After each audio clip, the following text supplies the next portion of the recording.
আপনাকে আপনার গুরুত্বপূর্ণ কোশ্চেন করার জন্য। আপনারা জানেন একটি বিপ্লবের মাধ্যমে সারা বাংলাদেশের মানুষ 24-এর যেই ছাত্র আন্দোলন পরবর্তীতে জনতার আন্দোলনে পরিণত হয়েছিল, সেই আন্দোলনে জনাব তারেক রহমানের নেতৃত্বে বাংলাদেশের জাতীয়তাবাদী দল বিএনপি এবং তার অঙ্গ সহযোগী সংগঠন বিশেষ করে ছাত্রদলের ভূমিকা ছিল অপরিসীম। তারই লক্ষ্যে আমরা পরবর্তীতে আওয়ামী লীগ এবং তার পেটুয়া বাহিনী সহ তার যেই সন্ত্রাসী এবং ফ্যাসিজমের যেই কারবালা তারা তৈরি করেছিল, তারা এই দেশ থেকে পালিয়ে যেতে বাধ্য হয়েছে। এরপরেই একটি অবাধ, সুষ্ঠু, নিরপেক্ষ নির্বাচনের মাধ্যমে বাংলাদেশ জাতীয়তাবাদী দল গণমানুষের ম্যান্ডেট নিয়ে জনাব তারেক রহমান বাংলাদেশের প্রধানমন্ত্রী হয়ে তিনি এই বাংলাদেশের সেবা করার দায়িত্ব পেয়েছেন। এখন পালিয়ে যাওয়া গোষ্ঠী তারেক রহমানের সেই বিজয় মানতে পারছে না বিধায় দেশের মধ্যে একটি সন্ত্রাসবাদ কায়েম করতে চাচ্ছে।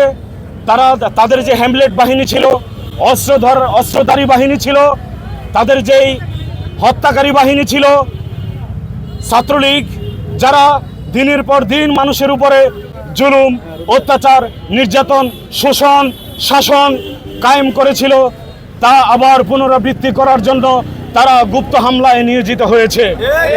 তারই আলোকে গত দুদিন আগে চৌরাস্তায় একটি অতর্কিত এবং ঝটিকা মিছিল বের করে সেখান থেকে পুলিশের উপরে হামলা এবং পুলিশকে হত্যার উদ্দেশ্যে তারা বিভিন্ন হুমকি দামকি উস্কানিমূলক বক্তব্য রাখে।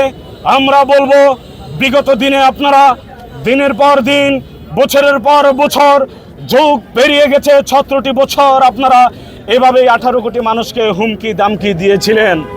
বড় দুঃখের বিষয়, সেই হুমকি দামকি দিয়ে কিন্তু আপনারা টিকে থাকতে পারেননি, আপনারা পালিয়ে গেছেন।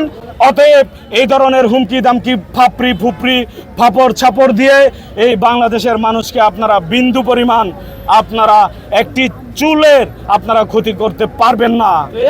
তার জন্য ছাত্রদল সর্বদাই সজাগ থাকবে।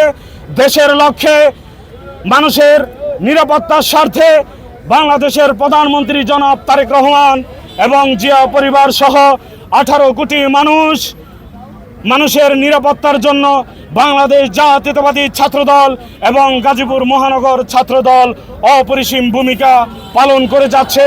তারা দিনরাত জেগে থেকে পরিশ্রম করে মাথার ঘাম পায়ে ফেলে পড়াশোনা রেখে মানুষের নিরাপত্তার জন্য আবারও রাজপথে ভূমিকা রাখছে। তারই আলোকে আমরা আজকের এই বিক্ষোভ মিছিল পালন করেছি, আপনাদের সহযোগিতা পেয়েছি, তার জন্য আপনাদেরকে অসংখ্য ধন্যবাদ জানাচ্ছি।